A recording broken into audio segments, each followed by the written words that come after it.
ঠাকুরগাঁওয়ের বালিয়াডাঙ্গি সীমান্তে ভারতীয় সীমান্তরক্ষী বাহিনী বিএসএফের গুলিতে বাংলাদেশি এক কিশোর নিহত হয়েছে। ৮ সেপ্টেম্বর রোববার গভীর রাতে উপজেলার ধনতলা সীমান্ত এলাকায় এ ঘটনা ঘটে। নিহত কিশোরের নাম জয়ন্ত কুমার সিংহ। সে বালিয়াডাঙ্গি উপজেলার ফকিরভিটা বেলপুকুর গ্রামের বাসিন্দা মহাদেব কুমার সিংহের ছেলে। এ ঘটনায় মহাদেব কুমার সিংহ ও নিটালডোবা গ্রামের দরবার আলী নামের আরেক ব্যক্তি গুলিবিদ্ধ হয়েছেন।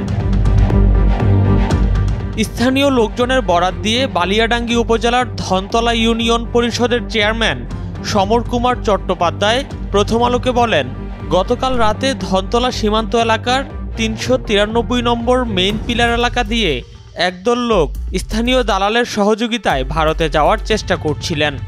৮ সেপ্টেম্বর দিবাগত রাত ৩টার দিকে ভারতের কাঁটাতারের বেড়া পার হওয়ার সময় বিএসএফের ডিঙ্গাপাড়া ক্যাম্পের সদস্যরা তাদের লক্ষ্য করে গুলি চালান। এতে জয়ন্ত ঘটনাস্থলে মারা যায়। বিএসএফের সদস্যরা তার লাশ নিয়ে যান।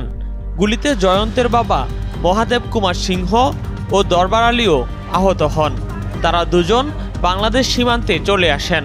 পরে স্বজনেরা তাদের হাসপাতালে নিয়ে যান। সমর কুমার চট্টোপাধ্যায় আরও বলেন, সীমান্তের কাঁটাতার পেরিয়ে যাওয়ার সময় ভারতের অভ্যন্তরে ১৬ জন বাংলাদেশি বিএসএফ সদস্যের হাতে আটক হয়েছেন বলেও জানতে পেরেছি। বালিয়াডাঙ্গি থানার ভারপ্রাপ্ত কর্মকর্তা ফিরোজ কবির মুঠোফোনে বলেন, বালিয়াডাঙ্গির ধনতলা সীমান্ত এলাকা দিয়ে বাংলাদেশের একদল লোক ভারতের ওপারে যাওয়ার সময় বিএসএফ সদস্যরা গুলি চালান। এতে এক কিশোর নিহত ও ২ জন ব্যক্তি আহত হয়েছেন। আহত দুজন রংপুরের একটি বেসরকারি ক্লিনিকে চিকিৎসা নিচ্ছেন। এ বিষয়ে বর্ডার গার্ড বাংলাদেশের ঠাকুরগাঁও ৫০ ব্যাটালিয়নের অধিনায়ক লেফটেন্যান্ট কর্নেল তানজির আহমেদ বলেন, সীমান্তে বিএসএফের গুলিতে হতাহতের খবর শুনেছি। এটি যাচাই করতে আমাদের টিম কাজ করছে।